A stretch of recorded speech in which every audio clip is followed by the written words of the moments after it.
Far away from Earth, a peaceful race called the Volari lived on a quiet blue-green planet.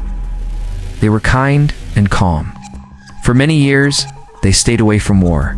Their cities were full of light, and their skies were filled with flying ships that never dropped weapons. But now, their peace was breaking. A strong and cruel enemy known as the Kroth Dominion was moving closer, and the Kroth had already destroyed many planets. Their ships were black and sharp, like floating knives in space. The Volari tried to fight, but they were not warriors. Their weapons were old, and their people were not trained to battle. The Kroth crushed their defense lines easily. The Volari leaders gathered and sent a message across the galaxy. It was a simple call. Please help us. We do not want to fight. We only want to live. The message traveled far. It moved past stars and moons and found its way to Earth. There, a small space station was floating near the moon. The people on that station were not just scientists. Some were trained for war. When they heard the message, they did not laugh or ignore it. They listened. Captain Laura Grant stood inside the control room. She was tall, with calm eyes and a voice that gave orders without shouting. She had seen many fights. Now, she watched the alien message over and over. She knew this was real. She knew those aliens were going to die if no one helped them. She turned to her crew. "We are going," she said. "We'll help them, even if it means risk, even if no one else goes." Her team was not large. Only a few people joined her. Jake Morris was an engineer. He could fix anything. Nina Ward was a fighter. She had trained in places where snow never melted and heat burned skin. Elias Boone was not a fighter, but he could speak many languages. He knew how to talk to people who were afraid. The Earth leaders gave them a ship. It was small, but fast. Humans packed only what they needed. They did not carry heavy weapons. They carried smart tools, old knowledge, and plans. The journey took many days. They passed gas giants and empty rocks. They saw stars up close and watched lights move across black space. At last, they reached the Volari homeworld. It was quiet, almost too quiet. When the humans landed, the Volari looked at them with wide eyes. These new beings were not tall or strong. They did not wear thick armor. They looked simple. They looked soft. The Volari leaders came forward. They spoke in soft tones, full of fear. "You came," they said. "We are thankful, but we do not understand. Can you fight the Kroth?" Captain Grant smiled just a little. "Not like you think," she said. "We don't fight the same way." The Volari looked at her team. Jake held a small scanner. Nina checked a map. Elias listened to the alien words and spoke them back with ease. They looked nothing like heroes. Still, they stood tall. "We need proof," said one Volari elder. "We cannot risk more lives." "You'll have it," said Grant. That night, the humans built something outside the Volari city. It was a small area full of sensors, lights, and sound machines. The Volari watched. "What is this?" they asked. "It is a lesson," said Jake. Then Nina stepped into the middle. She placed a few things on the ground. Then she told the Volari to pretend they were the Kroth. "Come at me," she said. "Try to catch me." They did. What followed was fast and shocking. Traps popped up from the ground. Sounds confused the Volari. Lights blinded them. Nina moved like smoke, dodging and striking, never standing still. In minutes, the field was silent. The Volari stood frozen. This was not how they expected humans to fight. "You do not need to be many," said Elias. "You only need to be smart." The Volari did not cheer, not yet, but something changed in their eyes. A spark. Maybe, they thought, maybe help has truly come. And far away in the dark, the Kroth watched too. Their machines had seen the humans arrive. The leader of the Kroth whispered to his guards. "Humans," he said, "let them try." But deep in his heart, a cold feeling grew. The next day, the Volari city was full of quiet talk, and he still did not trust the humans. But others began to wonder, maybe they were different. Maybe they were dangerous in a new way. Captain Grant stood outside the council building, waiting to speak again. Her team stayed close. They were calm, but they watched everything. Elias Boone met with some Volari speakers. He listened to their fears and answered in soft words. He told them about Earth, a place where storms and fire and ice had made humans strong. A place where survival meant learning, changing, and never giving up. The Volari listened closely. They'd never known such a place. Inside the council room, Captain Grant stood before the elders. "You asked for help," she said. "We have come.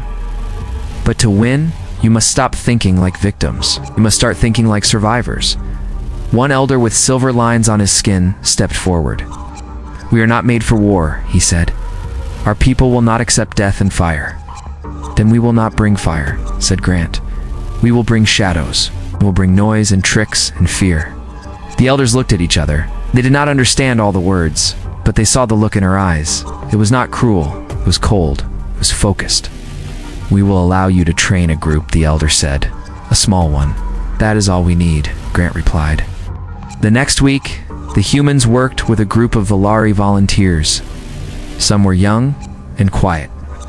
Some were older and unsure. But all had seen their homes burned by the Croth. They were ready to try. Nina led them through drills. She showed them how to hide, how to move without sound, how to build traps with simple tools. Jake helped them make smoke bombs from broken machines. He laughed as he worked. When the Volari asked why, he said, "Because learning should not be full of fear." Elias kept talking to the rest of the city. He shared stories of Earth's past, told them about humans who fought with ideas, not just weapons. Laveri began to write down his words, and they had not heard stories like this before. One evening, a loud alarm echoed through the sky. A nearby Volari outpost was under attack. The Croth had returned. The humans did not wait. Captain Grant led her team and the new Volari fighters into the sky on fast ships. The journey was short. Fire was already falling from the Croth ships. When they landed, the ground shook. Croth warriors marched through broken trees. Their armor was thick, and their weapons burned the air. Grant looked at Nina.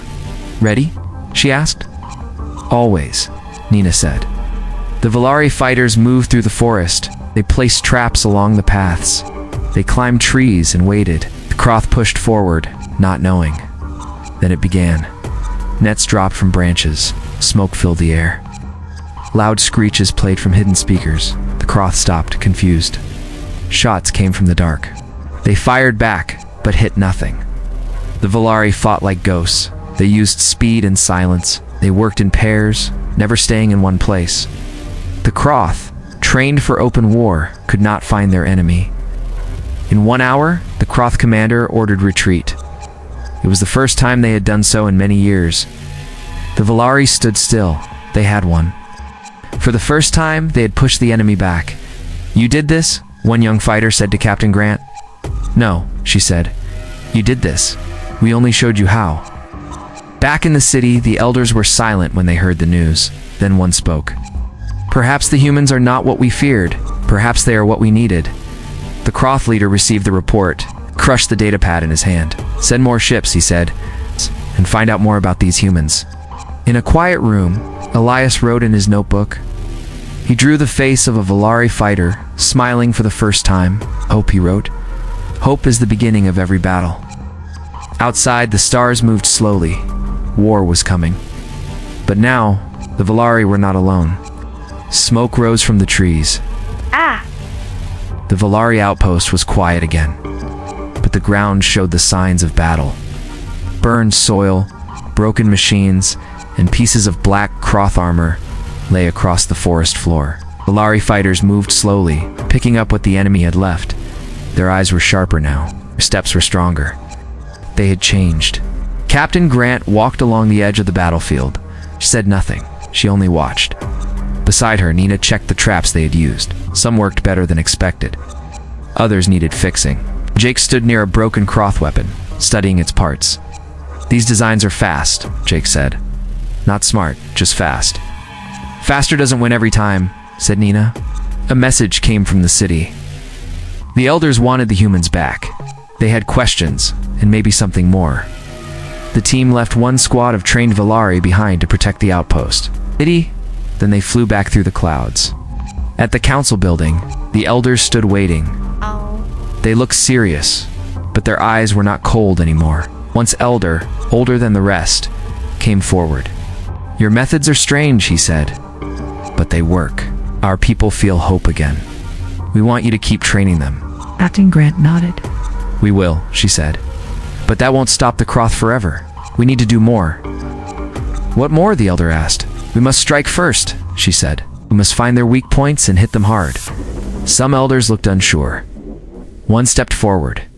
If we go too far, the Kroth will destroy us. Then they will destroy you anyway, Nina said.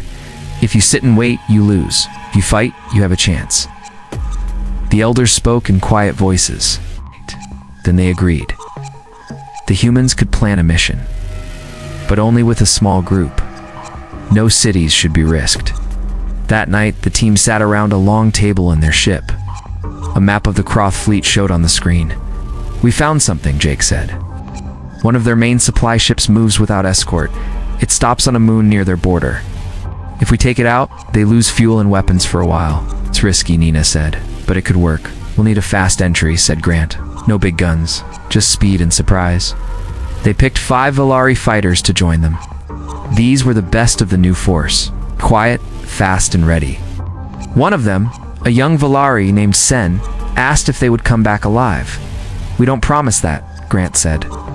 We only promise we'll try. The next day, they flew in silence toward the moon. The stars outside the ship were cold and bright. Inside, the team checked their gear again and again. No one joked. No one laughed. They only waited. When they landed, the Kroth ship was already there. It was tall and dark, shaped like a tower with wings. 2 guards stood outside. The team split into pairs. Elias and Sen moved around the back, placing small noisemakers to draw attention. Jake and another Volari set up a short-range jammer to block signals. Grant and Nina led the entry team. The guards turned away for just a second. That was enough. In 5 quiet steps, the humans were inside. They moved through narrow halls. Kroth soldiers passed nearby, but never saw them. The humans planted charges in key spots. Jake set the timer. 3 minutes, he said. Then we run. Da. The group turned back, but an alarm started. One Kroth soldier had found the jammer. They're coming, said Elias. Then we go faster, Grant said. They ran through the halls as Kroth boots pounded behind them. Blasts flew past, but none hit. Outside, their ship waited with engines on. The team jumped aboard. Jake hit a button. The charges exploded inside the Kroth ship. Flash of red light filled the sky. The humans flew away fast. Behind them, the Kroth ship broke apart, falling to the moon's surface in pieces.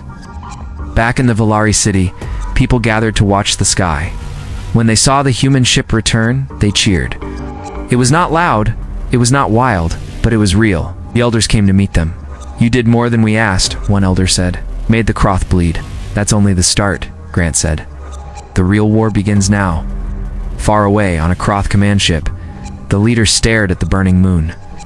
Find the humans, he said. All of them. The hunt had begun. The Volari city changed day by day. Streets that once felt quiet were now filled with movement. Fighters trained in open fields. Old machines were turned into tools of defense. Children watched from windows, their eyes full of questions and wonder. The humans had brought more than weapons. They had brought purpose. Captain Grant stood beside Elias on a high platform. Below them, new squads of Volari moved in careful steps. Their hands held light weapons. Their minds were learning fast. They're ready for more, Elias said. Then we give them more, said Grant. Nina led daily drills. She taught the Volari how to read the ground, how to follow signs, how to disappear. Her voice was sharp, her steps fast. The Volari copied everything she did. Some fell, some failed, but none gave up. Jake worked in the old hangar. It used broken ship parts and simple tools. He built small flying drones that could map Kroth camps, made sound boxes that could confuse Kroth sensors.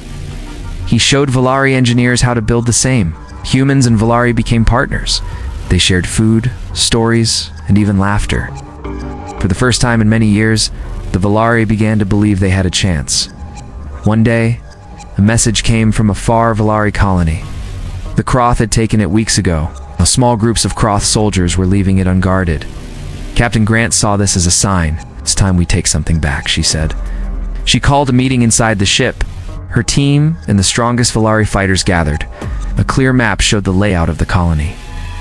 There's a fuel depot here, Jake said, and a Kroth barrack here. But this section is weak. Their watchtowers are empty.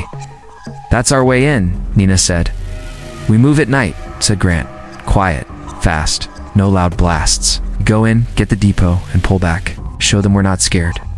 The plan moved quickly. That night, 3 ships flew low under the stars. Inside, the fighters sat still. No one spoke. Their hands held ropes and tools, not guns. They landed outside the colony walls. The wind was cold. The sky was clear. One by one, they climbed the walls and moved inside. Nina led the way. Her steps made no sound. She gave signs with her hands. The Volari followed like shadows. Jake placed small charges on the fuel tanks. He looked at the pipes and smiled. "This will burn bright," he whispered. Elias found the communication room, dropped sound traps, and rewired the signal lines. If the Kroth called for help, their message would go in circles. Then, one Kroth guard saw movement. He shouted. "The base woke up," said Grant. Jake hit the switch. Fire danced into the sky. The depot exploded. Flames lit up the walls. The Volari fighters shouted as they ran. It was not fear, it was power. The Kroth fired back, but too late. The humans and Volari escaped through the east gate. Their ships pulled them into the sky as the colony burned behind them. When they landed back home, the city was waiting. The people saw the joy in the fighters' eyes, as they saw hope in the fire. The elders came forward, did not ask questions this time. They nodded in respect. "We see now," one elder said. "The Kroth can bleed and we can fight." Elias looked around the square. He saw old ones crying, young ones smiling, saw a city waking up. "Hope is not just a word," he said. "It's a weapon." Far from the city, the Kroth leader sat in a dark room. His face was like stone. Reports lay scattered before him. "The humans have taught them too well," he said. "This cannot continue." A general stepped forward. "What shall we do?" "Bring the fire to their world," said the leader. "Let them see the price of war." Ships moved from Kroth space. Big ones, fast ones. With weapons ready, they were heading to the Volari homeworld. But the humans were already planning. Captain Grant stood before a map. Her team was ready. The Volari stood behind them, not as students, but as warriors. "Let them come," she said. "We're not afraid." And so, the stars above the Volari world began to change. War was no longer coming. It had arrived. The stars above the Volari world were no longer peaceful. Large Kroth warships appeared in the sky like dark clouds. Their engines roared and their weapons glowed with red light. People in the cities looked up with fear. The ground shook as alarms filled the air. Captain Grant stood at the main command center with her team. A map of the planet showed enemy movement. Red lights blinked closer and closer to the Volari capital. "They want to crush us fast," Nina said. "Then we don't give them the chance," Grant replied. The humans in Volari had prepared for this moment. They had built traps in the mountains and hidden tunnels under the cities. They knew the Kroth would come with full force. But they had a plan. Jake sat in the control room, connecting devices made from old Volari tech and human tools.